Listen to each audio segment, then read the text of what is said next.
নমস্কাৰ ছাত্ৰ ছাত্ৰীসকল ইউকেএম ষ্টাডিলৈ তোমালোকক স্বাগতম জনাইছো যে আৰু এটা নতুন ভিডিঅ' লৈ তোমালোকৰ আগলৈ আহিছো আজিৰ এই ভিডিঅ'টো তোমালোকৰ কাৰণে সপ্তম শ্ৰেণীৰ অসমীয়াৰ পাঠ নং 15 কাজিৰঙা নহয় অভয়াৰণ্য ডক্টৰ ভূপেন হাজৰিকা দেৱে লিখা কবিতাটিৰ প্ৰশ্নোত্তৰখিনি আলোচনা কৰিম তো মই আশা কৰিম তোমালোকে কোনো স্কিপ নকৰাকৈ সম্পূৰ্ণ ভিডিঅ'টো চাবা। 1 নম্বৰ প্ৰশ্ন কাজিৰঙা ক'ত অৱস্থিত? কাজিৰঙা গোলাঘাট আৰু নগাঁও জিলাত অৱস্থিত। দুইটা জিলা মিলি অৱস্থিত। কাজিৰঙা কিয় অভয়াৰণ্য নহয় বুলি কৈছে? এসময়ত তৰুণৰ বুকুত ঋষিমুনিসকলে তপস্যা কৰি জ্ঞান লাভ কৰিছিল। সেই জ্ঞান তেওঁলোকে মানুহৰ মাজত বিলাই দিছিল। এনেকৈ বহুতো জ্ঞানী মনীষীৰ জন্ম হৈছিল। কাজিৰঙাত তেনে এক পবিত্ৰ সেউজ ভূখণ্ড হয়। সেয়েহে কবিয়ে কাজিৰঙাক এখন অভয়াৰণ্য নহয় বুলি কৈছে। জন অৰণ্য মানে কি? জন অৰণ্য মানে হল ঘন বসতিপূৰ্ণ অৰণ্যই যুগে যুগে কি জন্ম দিছে? অৰণ্যই যুগে যুগে সাধনা ব্ৰতী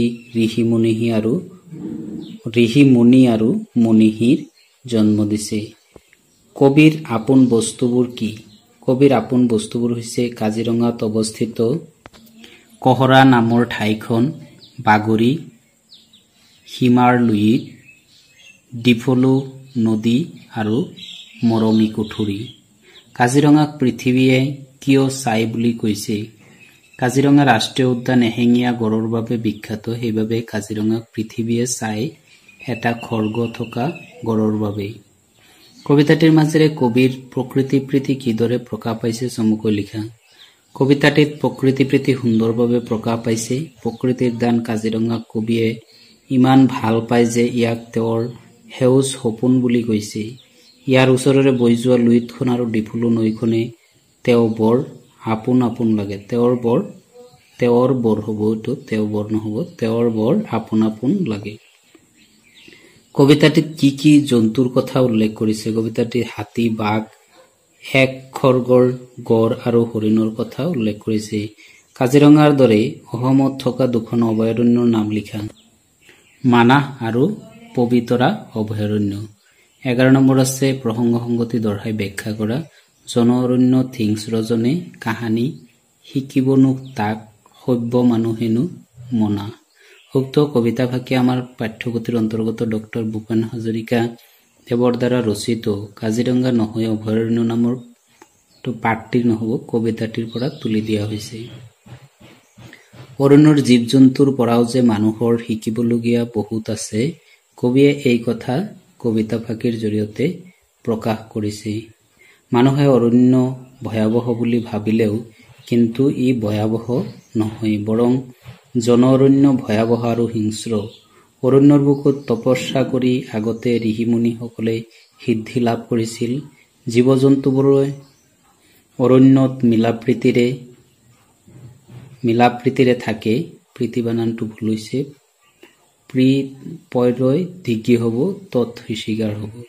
মানুহবোৰৰ মাজত দেখা পোৱা হিংসা, অপ্ৰীতি আদি প্ৰাণীবোৰৰ মাজত নাই। কাজিৰঙাত গড় আৰু হৰিণা জাক মিলিজুলি আছে। নিজকে সভ্য বুলি কব খোজা মানুহে এইবোৰৰ পৰা শিক্ষা লব লাগে। 13 নম্বৰ চমুটোকা আছিলে। ক নম্বৰত আছে ডক্টৰ ভূপেন হাজৰিকা। ডক্টৰ ভূপেন হাজৰিকাৰ জন্ম হৈছিল 1926 চনৰ 8 ছেপ্টেম্বৰত শদিয়াত। তেওঁৰ পিতৃৰ নাম নীলকান্ত হাজৰিকা আৰু মাতৃৰ নাম শান্তিপ্ৰিয়া হাজৰিকা। ডক্টৰ হাজৰিকা এগৰাকী কবি, গীতিকাৰ, সুৰকাৰ, ছবি নিৰ্মাতা, পৰিচালক, অভিনেতা আছিল। হাজৰিকা অসম সাহিত্য সভাৰ সভাপতি হৈছিল 1993 চনত। সেই বছৰতে তেওঁ দাদা চাহেব ফাল্কে বঁটাও লাভ কৰিছিল। 2011 চনৰ 5 নৱেম্বৰত তেওঁৰ মৃত্যু হয়। ভাৰত চৰকাৰে তেওঁক মৰণোত্তৰৰ পিছত ভাৰত ৰত্ন বঁটা প্ৰদান কৰে। খ নম্বৰ আছে কাজিৰঙা। কাজিৰঙা ৰাষ্ট্ৰীয় উদ্যানখন গোলাঘাট আৰু নগাঁও জিলাত অৱস্থিত। এই উদ্যানখন 1916 চনত সংৰক্ষিত বনাঞ্চল ৰূপে স্বীকৃতি পালেও 1978 চনৰ পৰাহে কাজিৰঙা ৰাষ্ট্ৰীয় উদ্যান ভ্ৰমণকাৰীসকলৰ বাবে সুবিধা কৰি দিয়া হৈছিল। ইয়াত দেশী বিদেশী পৰ্যটক আহে। এই উদ্যানৰ এশিঙীয়া গড়ৰ বাবে পৃথিৱী বিখ্যাত। গড়ৰ উপৰিও ইয়াত বাঘ, পহু, গাহৰি, বনৰীয়া মহ, মিথুন, ধনেশ, বৰটোকোলা, বগলী, ময়ূৰ, ভাটৌ আদি পোৱা যায়। গ নম্বৰ আছিলে এশিঙীয়া গড়। এশিঙীয়া মানে এটা খৰ্গ থকা। এই এশিঙীয়া গড়ৰ বাবে কাজিৰঙা বিখ্যাত। এই গড় চাবলৈ দেশী বিদেশী পৰ্যটক আহে। এই এটা খৰ্গৰ গড় অতি মূল্যৱান। চিকাৰীবোৰে এই খৰ্গৰ বাবে গড়বিলাকক হত্যা কৰে আৰু খৰ্গটো কাটি নি বিক্ৰী কৰে। চৰকাৰে গড় সুৰক্ষাৰ বাবে বিভিন্ন আঁচনি গঢ়ি তুলিছে। তথাপি চোৰাং চিকাৰীৰ কবলৰ পৰা কাজিৰঙা মুক্ত হ'ব পৰা নাই। মুক্ত হ'ব পৰা নাই।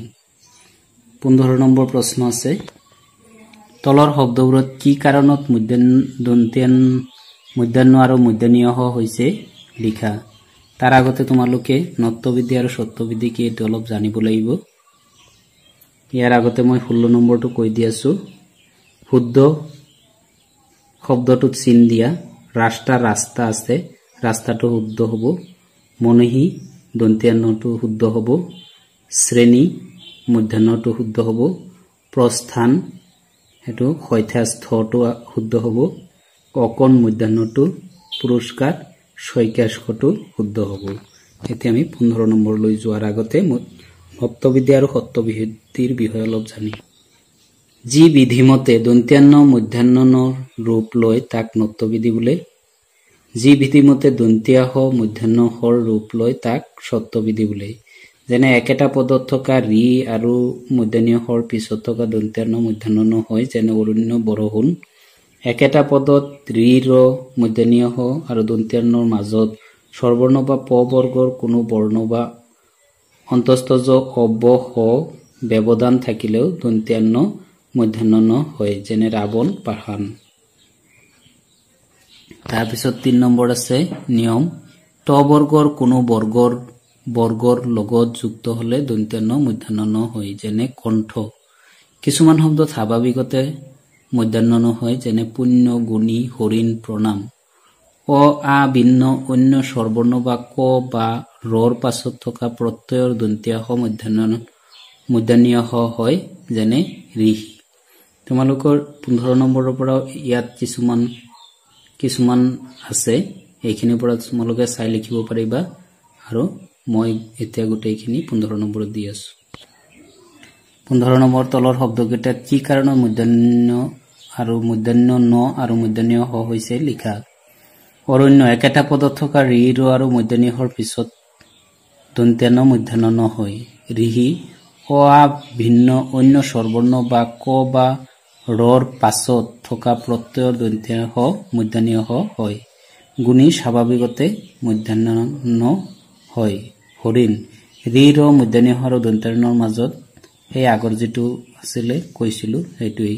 স্বৰবৰ্ণ ক বৰ্গ সেইটো লিখিলে হৈ গ'ল। পুণ্য স্বাভাৱিকতে মূৰ্ধন্য হৈছে। হৰ্ষ স্বাভাৱিকতে মূৰ্ধন্য স হৈছে।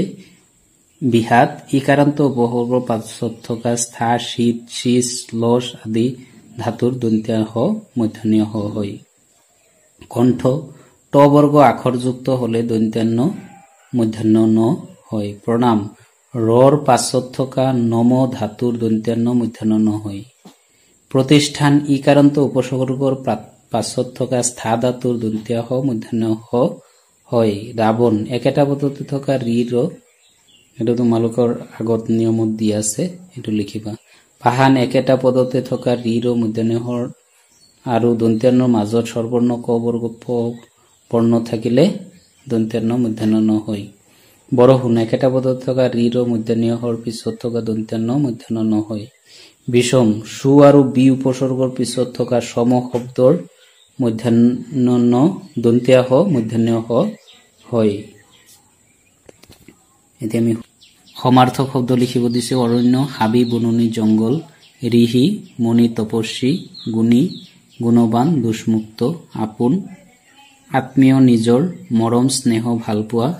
পুণ্য সৎকৰ্ম সুকৰ্ম। হিংস্ৰ হিংসুক হিংসাকৰীয়া। পৃথিৱী ধৰণী ধৰা বসুমতী আৰু বহুতো আছে। 3টা লিখিলেই হ'ব বা 2টা লিখিলেও হ'ব। শৈব্য ভদ্ৰ শিষ্ট। হস্তি হাতী। গজ মাতংগ কৰি। ব্যাঘ্ৰ বাঘ। তাৰ পিছত 18 নম্বৰটো দিছে হিংসা অহিংসা দেহ বিদেহ শব্দৰ অ আৰু বি উপসৰ্গযুক্ত এনেকুৱা তিনিটাকৈ আন শব্দ লিখা মানে অ উপসৰ্গ থকা আৰু বি উপসৰ্গ থকা তিনিটাকৈ শব্দ লিখিব দিছে চিনাকি অচিনাকি অ উপসৰ্গযুক্ত সুখী অসুখী পৈণত অপৈণত বি উপসৰ্গযুক্ত পদ বিপদ ৰাগ বিৰাগ লয় বিলয় তোমালোকে বেলেগ যদি পাৰা বেলেগ লিখিলে হ'ব তো এইখিনি আছিল এই পাঠটোত থকা তোমালোকৰ অনুশীলনী প্ৰশ্নোত্তৰ যদি তোমালোকৰ এই ভিডিঅ'টো চাই ভাল লাগে তেনে লাইক আৰু বন্ধুবৰ্গৰ ওচৰত শ্বেয়াৰ কৰি দিবা আৰু যিসকল মোৰ চেনেললৈ নতুনকৈ আহিছা তেওঁলোকলৈ এইটো অনুৰোধ থাকিল মোৰ এই চেনেলটো সাবস্ক্ৰাইব কৰি দিবা লগতে কাষতে থকা বেল আইকনটো দবাই দিবা যাতে মই বনোৱা সকলো ভিডিঅ' তোমালোকে লগে লগে পাব পাৰা ধন্যবাদ